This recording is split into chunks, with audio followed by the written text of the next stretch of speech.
समकालीन भारत भूगोल कक्षा 10 दूसरा पाठ हमारा है वन एवं वन्यजीव संसाधन। इसमें आज जो हमारा टॉपिक होगा वो राष्ट्रीय उद्यान एवं अभयारण्य यानी कि राष्ट्रीय उद्यान, वन्यजीव अभयारण्य, जैव आरक्षित क्षेत्र। बच्चों हमने इससे पहले पढ़ा कि बहुत सारे जीव और वनस्पतियाँ लुप्त हो चुकी हैं या उन पर संकट आ चुका है, संकटग्रस्त श्रेणी में आ चुकी हैं, तो उन पर जो है खतरा मंडरा रहा। तो इन सब को बचाने के लिए, इनके संरक्षण के लिए जो है सरकार द्वारा प्रयास किया गया, जिसके अंतर्गत राष्ट्रीय उद्यान, अभयारण्य और आरक्षित क्षेत्र बनाए गए इनके संरक्षण के लिए। तो इनमें सबसे पहले हम ये जानते हैं कि राष्ट्रीय उद्यान और अभयारण्य, आरक्षित क्षेत्र क्या होते हैं। बच्चों, राष्ट्रीय उद्यान जो होते हैं ये सरकार के नियंत्रण में होते हैं और इनमें किसी भी प्रकार की मानव गतिविधि पर बिल्कुल प्रतिबंधित क्षेत्र होता है। यहाँ पर किसी भी मानव को आने जाने की कोई छूट नहीं होती है कि अगर कुछ पर्यटक जाते हैं तो सीमित मात्रा में अनुमति लेकर ही इन राष्ट्रीय उद्यानों में जा सकते हैं। उसके बाद वन्यजीव अभयारण्य की बात करते हैं तो यहाँ पर कुछ निजी कार्यों के लिए अनुमति दे दी जाती है और इन अभयारण्यों की सीमा का निर्धारण नहीं होता। ये बहुत ज़्यादा फैले हुए क्षेत्र में होते हैं। इसमें मनुष्य को यानी कि मानव को कुछ निजी कार्यों के लिए अनुमति दी जा सकती है और ये बड़े क्षेत्र में फैले होते हैं। उसके बाद तीसरा आया जैव आरक्षित क्षेत्र। जैव आरक्षित क्षेत्र बच्चों ये भी सरकार के नियंत्रण में होते हैं, किंतु ये बहुत बड़ा क्षेत्र होता है। एक जैव आरक्षित क्षेत्र के अंतर्गत बहुत सारे आपके राष्ट्रीय उद्यान भी हो सकते हैं। तो इन जैव आरक्षित क्षेत्रों को जानने के लिए हम बच्चों, अगर हमारा माना ये पूरा जैव आरक्षित क्षेत्र है तो इसके 3 क्षेत्र होते हैं। पहले के क्षेत्र को हम कहते हैं संक्रमण क्षेत्र, दूसरे क्षेत्र को कहते हैं बफर क्षेत्र और तीसरे को कहते हैं ये अंदर का बिल्कुल कोर क्षेत्र। अब ये जो सबसे बाहर संक्रमण क्षेत्र है बच्चों, इसमें जो है निर्माण कार्यों की छूट दी जाती है, अनुमति दी जाती है, यानी कि मानव को यहाँ लोग आवास बना सकते हैं। और उसी तरह बफर क्षेत्र में भी निजी कार्यों के लिए अनुमति दी जा सकती है।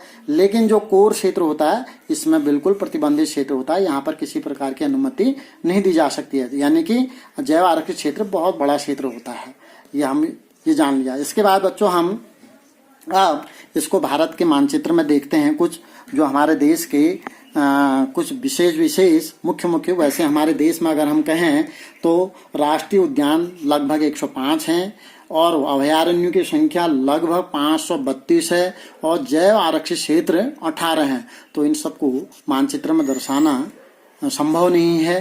तो हम भारत के मानचित्र पर कुछ मुख्य के बारे में चर्चा करेंगे।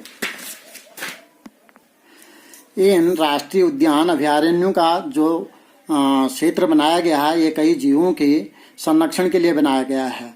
तो हम ऊपर से चलते हैं, जम्मू कश्मीर से चलते हैं तो यहाँ दाचीग्राम राष्ट्रीय उद्यान है। इससे पहले हम जान लेते, देखो मैंने यहाँ संकेत बना रखे हैं, राष्ट्रीय उद्यान है, ये अभयारण्य है, ये जीव आरक्षित क्षेत्र है। हम राष्ट्रीय उद्यान को पहले देख रहे हैं। उसके बाद यहाँ पर लेह जिले में जो है, लद्दाख में लेह जिले में जो है हिमिश है, ये भारत का सबसे बड़ा राष्ट्रीय उद्यान है। उसके बाद अगर हम यहाँ आते हैं आपके कहाँ, आपका ये हिमाचल प्रदेश, ये है आपका बृहद हिमालय के नाम से। और उत्तराखंड में फूलों की घाटी, Rajaji national park, Corbett national park. Corbett national park जो है हमारा भारत का सबसे पहला नेशनल पार्क है। उसके बाद उत्तर प्रदेश में दुधवा है और आपके यहाँ आ जाते हैं राजस्थान में, यहाँ पर सरिस्का है। उसके बाद मध्य प्रदेश में आते हैं, माधव है और आपका पन्ना है, बांधवगढ़ है, कान्हा है। और हमारे देश में जो सबसे अधिक उद्यान है, राष्ट्रीय उद्यान या राष्ट्रीय पार्क हैं, वो हमारे इसी मध्य प्रदेश में है। और इधर झारखंड में आ जाते हैं, पलामू है। आपका यहाँ उड़ीसा में आ जाते हैं तो यहाँ पर आपका सिमलीपाल है। यहाँ पर छत्तीसगढ़ में आ जाते हैं तो इंद्रावती है। और थोड़ा पूरब की ओर जाते हैं, ये असम में, ये मानस है। यहाँ पर काजीरंगा है, ये एक सींग वाले गेंडों के लिए प्रसिद्ध है। नामदफा अरुणाचल प्रदेश में नामदफा है। इसी तरह और नीचे को आते हैं तो यहाँ आपके नागालैंड में जो है, नहीं तमिलनाडु में गुंडी है।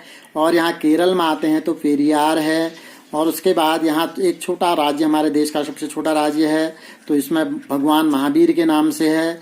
और महाराष्ट्र में आते हैं तो बच्चों संजय गांधी है। और गुजरात में आते हैं तो गिर है, जो एशियाई शेरों के लिए प्रसिद्ध है, ये वाला राष्ट्रीय पार्क है। और इधर पश्चिमी बंगाल में सुंदरवन भी है। उसके बाद अभयारण्यों की बात करते हैं तो अभयारण्य हमारे उत्तर प्रदेश में चंद्रप्रभा है और आप यहाँ जाते हैं तो यहाँ रणथंभौर है, भरतपुर है, यहाँ कोयना है महाराष्ट्र में, और यहाँ उड़ीसा में चिल्का है, और आपके पश्चिमी बंगाल में यहाँ जलदपाड़ा है। तो ये हमारे कुछ अभयारण्य हैं।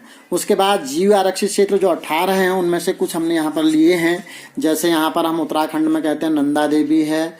उसके बाद यहाँ कच्छ, गुजरात कच्छ में है, यहाँ पर जंगली गधों के लिए है। उसके बाद नीचे आ जाते हैं नीलगिरी है। नीलगिरी आपका यहाँ ये कर्नाटक हो गया, तमिलनाडु हो गया, और ये आपका केरल, इनकी सीमाओं से लगा हुआ है। उसके बाद आपका यहाँ आ जाते हैं मेघालय में, तो यहाँ नोकरेक है। उसके बाद यहाँ आ जाते हैं तो यहाँ पर आपका कंचनजंगा यानी कि सिक्किम में, और यहाँ आ जाते हैं मध्य प्रदेश में, तो यहाँ पंचमढ़ी है।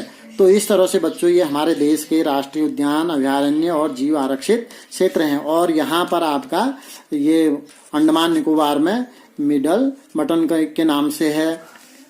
उसके बाद हम इनसे संबंधित कुछ छोटे प्रश्नों की बात करते हैं बच्चों। तो छोटे प्रश्न जैसे हमारे पहला, भारतीय वन्य जीव रक्षण अधिनियम संरक्षण अधिनियम 1972 में पारित किया गया। भारत का प्रथम भारतीय उद्यान जिम कॉर्बेट हमारे नैनीताल उत्तराखंड में है। इसका पुराना नाम जो था हैली नेशनल पार्क था। इसकी स्थापना 1936 में की गई थी।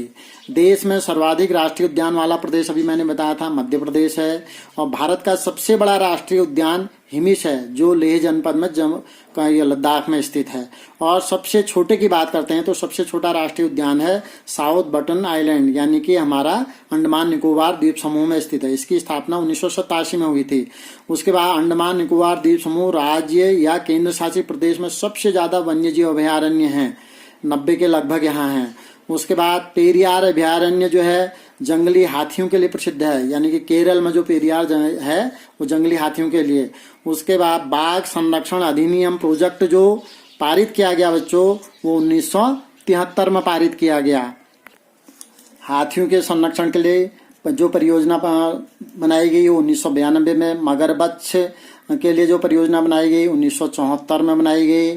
और गिद्धों को बचाने के लिए जो परियोजना लागू की गई वो 2006 में की गई। और गंगा नदी में स्थित डॉल्फिन को बचाने के लिए जो परियोजना जाए वो 2009 में की गई।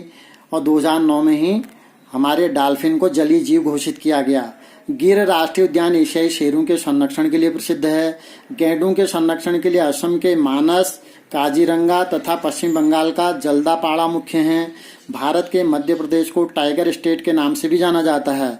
और भारत में 18 जैव आरक्षित क्षेत्र हैं।